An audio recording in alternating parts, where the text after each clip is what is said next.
Welcome, everybody. Today we discuss how Judge Boasberg is on the chopping block. Thank you for being here. Welcome, everyone.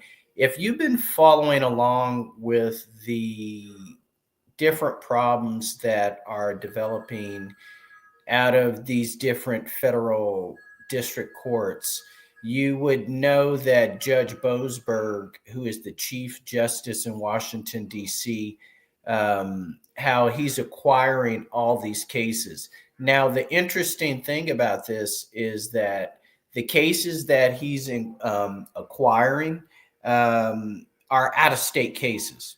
For example,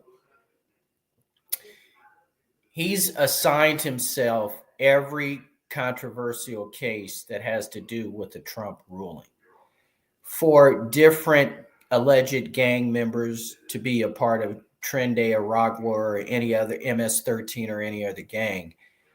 They are being apprehended and charged in certain states. And instead of filing their grievances in the state that they are, we have at least a dozen attorneys from out of state in different jurisdictions flying in and getting the information and then filing all of these cases in the DC jurisdiction under where Judge Boasberg resides. And we understand that Judge Boasberg is an Obama appointee. So all of these, and these are pro bono cases, okay? So we have these activist law firms that are clearly Democratic left-leaning with radical agendas, and they are flying to different parts of the country to represent alleged gang members, and they're not trying to defend the gang member in the state that they were apprehended. They're taking all of these cases to the District of Columbia or another state where an Obama appointed judge resides, and these judges are consistently ruling in favor of whatever. And Judge Boasberg not only ordered President Trump to have the planes turned around in mid-flight, but he's requesting that these planes, and everybody that was on them, be returned to the United States. And he wants to keep tabs. And we already understand that he's at some point going to put President Trump into contempt of court. I would argue before that even happens, what the House of Representatives need to do is, with all these district judges that have accepted cases and ruled against President Trump, I would say 90 to 100% of them are acting unconstitutionally. They're alleging that President Trump is acting unconstitutionally. And under Article 3, the judge, there's ways to do this. And what they're hedging on is the long game. So to impeach, you can impeach a judge at the House level and escalate it to the Senate, but you need 3/4. That means 67% of the House. So you have 100 members. You need 67 judges. All you need is 66 judges. 66 senators to agree, and then they can impeach the judge and remove him. Whether that person is a Republican or a Democrat, that is highly unlikely. The Republicans just do not have the numbers, and the Democrats are all corrupt, and they are deep in on all of this unconstitutional behavior. So it's just not going to happen. So under Article 3, it says that judges can serve under good behavior. The House needs to make the argument that Judge Boasberg and other judges that are acting and just declaring that they're unconstitutional are acting out of bad behavior. And this needs to be challenged by the House Republicans and get a majority. And all they need is a majority, and they can send it to the Senate. And then all we need is 51 senators to agree, and the person is out. We have the numbers. We already know Mitch McConnell is not going to agree to it, so we can remove Mitch McConnell. So we only have 52. But I think we can at least acquire 10 Democrats either way. And so I don't believe we have 66, but I do believe we have 59 or 61. And that is not enough to impeach a judge, but it is enough to remove a judge. And I believe that that's what the Trump administration and Pam Bondi should go with swiftly. They should swiftly crush these judges who are issuing these injunctions. And Pam Bondi and Kash Patel wisely said that, ruled and decided that, hey, these are, and Hegseth decided that, hey, these are matters of international and domestic security. We're not going to tell a judge who is clearly against Trump what our flight routes are for the military so that it can be leaked to the press. We already know that ICE operations and stings were leaked internally by the CIA. So why would the president let a judge know who is clearly against him what the flight routes are so that he can leak it to the CIA, the FBI, any entity, domestic and foreign, which is against President Trump? And I believe that what Judge Boasberg is doing is absorbing all these cases so that he can build a case to say that Trump is in contempt of court, therefore he needs to be impeached.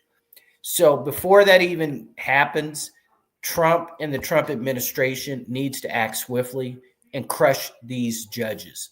Just outright stamp them down, put them out of commission, remove them from office. They do not deserve to be in their positions. They are acting outside of the Constitution. They are interpreting the law whichever way that they see. And